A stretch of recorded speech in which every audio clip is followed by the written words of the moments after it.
All hail the founding women of hip-hop, the unsung trailblazers who rocked the mic and blew our minds with their lyrics and unique flow. I'm Christian Crosby, and this is BET Mini Docs, a look back at the golden era of hip-hop and the future of the culture.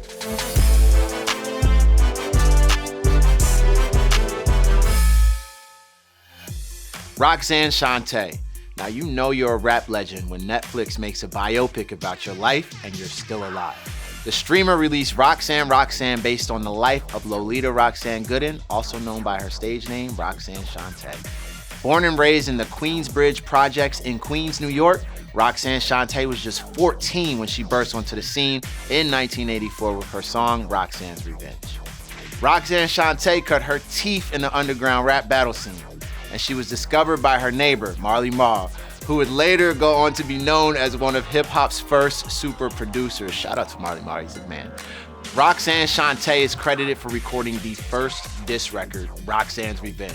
It was recorded in response to UTFO's song, Roxanne, and at least a dozen MCs followed Roxanne's suit and made their own response tracks, also known as the Roxanne Wars of the 80s. Now, keep in mind, radio stations weren't giving rap artists any airplay, but Roxanne's Revenge broke that barrier, making Roxanne Shante one of the first female rap stars ever.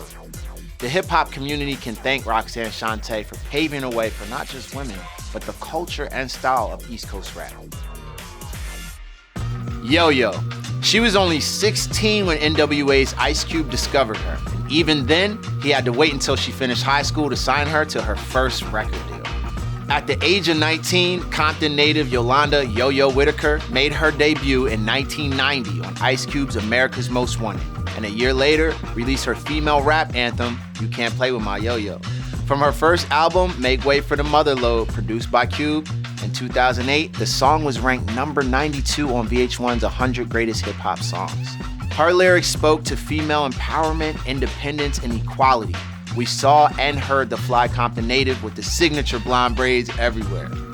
Credited as one of the first West Coast female rappers, Ice Cube's protege came hard with the lyrics with a sophisticated delivery.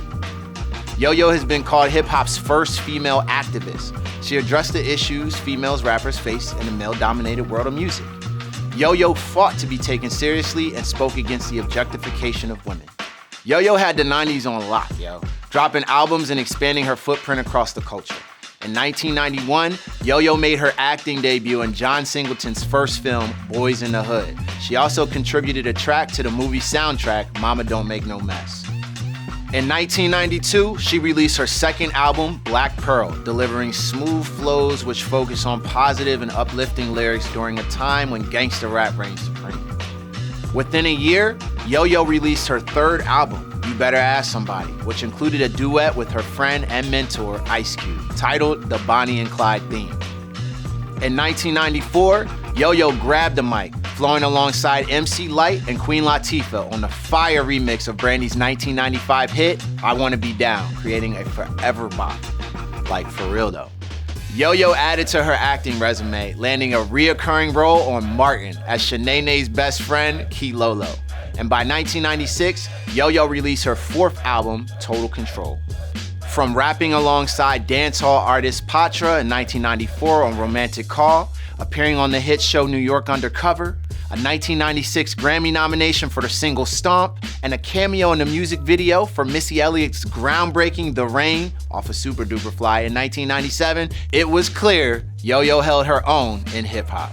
The new millennia brought new Yoyo fans. In 2011, she opened the Yoyo School of Hip Hop in South Central LA to teach the youth about the music business. She also founded the Intelligent Black Women's Coalition, which aims to empower young women. In 2014, she hit the BET Hip Hop Awards stage, appearing alongside Brandy, MC Lyte, and Queen Latifah, reminding everyone she's a force on the mic. In 2021, Yoyo received the Presidential Lifetime Achievement Award from President Biden for her philanthropic work nationwide and in the community. BET Awards 2023 had Yoyo on stage performing her hit, bringing a crowd to their feet.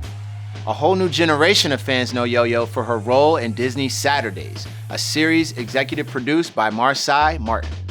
You can't front on Yoyo's flows and staying power in hip-hop culture. Let's raise a glass to rapper, actor, philanthropist, and activist Yolanda Yoyo Whitaker. Cheers. The Lady of Rage. One of the first women signed to Death Row Records by rapper, music producer Dr. Dre. This artist brought something special to hip-hop. With a voice unlike anything we'd seen to that point in music, she raised the bar for female MCs, straight up. Her government name is Robin Yvette Allen, but we all know her as the Lady of Rage. Although Lady of Rage is heavily connected to the West, she's a Virginia native. She appeared on Dre's The Chronic and Snoop's Doggy Style, but it wasn't until 1994 when she released her hit single, Afro Puff. The song was featured on the soundtrack for the film Above the Rim, and the single reached number 5 on the Billboard Hot Rap Singles chart, earning itself recognition as a West Coast anthem. Despite taking 3 years to release her anticipated album in June 1997, Necessary Roughness peaked at number 7 on the Billboard R&B album chart. Lady of Rage's career didn't start with rhyming with Snoop Dogg.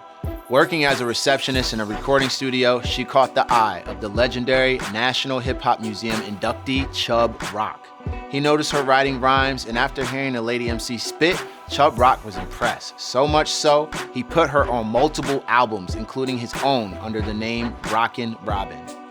Robin stepped away from the rap game for a minute and tried her hand at acting. You may remember her playing Loretta Cox on The Steve Harvey Show and Baby D in Next Friday alongside Ice Cube and Mike Epps. Robin couldn't stay away from the music very long. She still lends her voice to tracks for Snoop Dogg, but sadly, the Lady of Rage never released another solo album. In 2023, we saw her return to the stage at the Essence Music Festival. There's no denying the Lady of Rage will forever rock rough and stuff with her Afro puffs.